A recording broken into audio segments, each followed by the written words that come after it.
Hi, I'm Dana Opelman. This video is for my free sleep course for babies 7 to 12 months right here on YouTube. If you could use more guidance, then check out Sleep Sense Plus. The link is in the description below.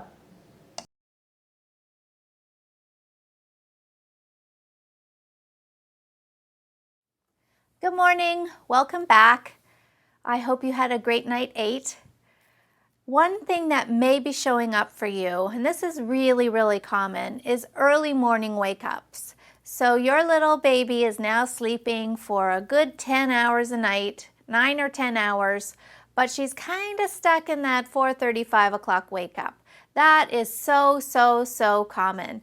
You have to remember that her body is going through a pretty big adjustment here. It's learning to consolidate a full night of sleep. Before it was very fragmented, now it's becoming consolidated. So it's really good and impressive, really, that just a week in, she's managing to consolidate a fairly significant chunk of sleep. However, I agree, getting up at 4:30, 5 o'clock in the morning is not what anyone really wants to be doing. So how do we encourage her to sleep just a little bit later?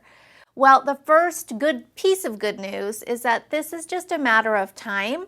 Give it another week or two and it will eventually come around. It's kind of one of the last pieces of the puzzle. Early morning wake-ups and long enough naps are the two last things to happen. So don't panic if you're not there yet. But there are some things that we can troubleshoot to make sure that nothing is actually causing this.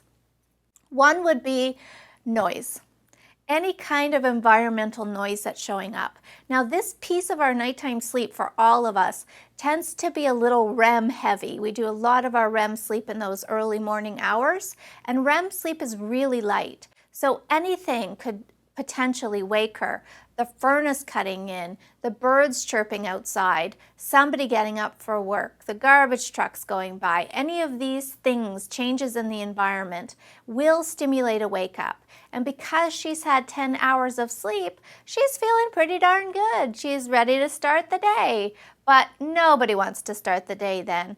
So we have to minimize any kind of environmental noise. I can remember with my first son, I wouldn't even let my husband brush his teeth before he went to the gym. In fact, I wouldn't even let him use the washroom. He literally had to get up as quietly as possible, get his workout clothes on and like float out of the house so that he didn't wake up our son. So we maybe want to run some white noise. That can be helpful if you just can't avoid the noise, then drowning it out with a little white noise. I like the Dome sound machine. That's one of my favorites.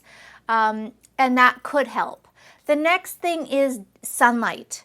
And this is going to be really important when summer months roll around for you, because the slightest change in lighting, and I do mean slight, will stimulate a wake up in just about everyone.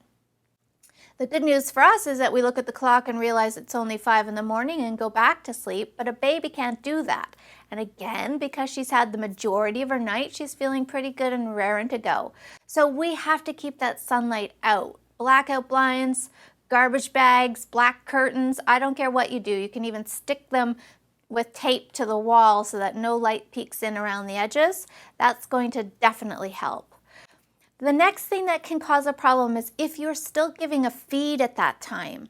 So if you've been really celebrating the fact that she's been sleeping 10 hours and waking up at 5, some people offer a feed then and then put her back to bed, and she goes back to sleep for another couple of hours. Well, that's really, in her mind, that's a middle of the night feed. Just because it's 5 in your books, she has no idea what 5 o'clock looks like. So what can happen, I won't say that it will always happen, but there's a pretty good chance that 5 o'clock becomes 4:30, becomes 4, becomes 3:30, and you just kind of backstep your way right into a middle of the night feed again. So for this age group, we've already talked about my idea of pulling nighttime feeds. So if you haven't quite taken that step yet, this might be the time where you would encourage her, you do the same strategy, pretend it's a nighttime wake up, go in, resume your spot in the chair until at least 6 o'clock rolls around, and then you can go ahead and get her up for the day. Now, another important piece of advice is to stick to your minimum. You decide what is the earliest you are capable and willing to get up. And I always suggest 6. You know, that's early, but a lot of babies' natural body clocks gravitate to that 6, 7 o'clock hour. And so sometimes we just have to roll with what they give us until that sort of phases out.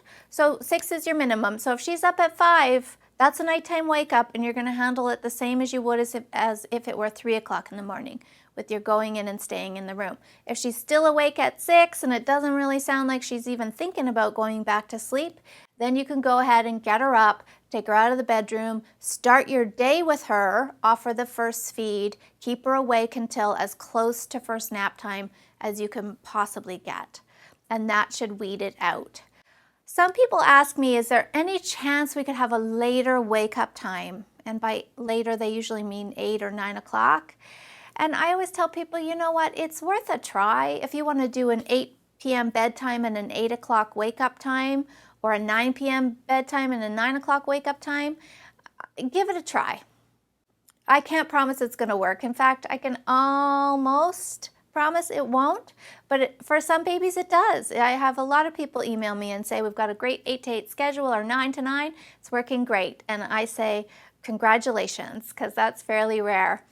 What tends to happen when a baby starts sleeping more consolidatedly is that they tend to gravitate, again, I've been in this business for 15 years, so the proof's in the pudding, they gravitate towards a 7 o'clock wake up. Somewhere between the 6 and 7 o'clock hour is when their natural body clock wakes them up for the day. So if that is the case, then it is better to build the schedule around that than try to change it, because you'll just be fighting an uphill battle. She'll be too overtired by bedtime because there's too many hours in that day, and it's just going to make life a lot harder. I promise you it won't stay that way forever, but for now this might be as good as it's going to get. So tonight we're going into night 9.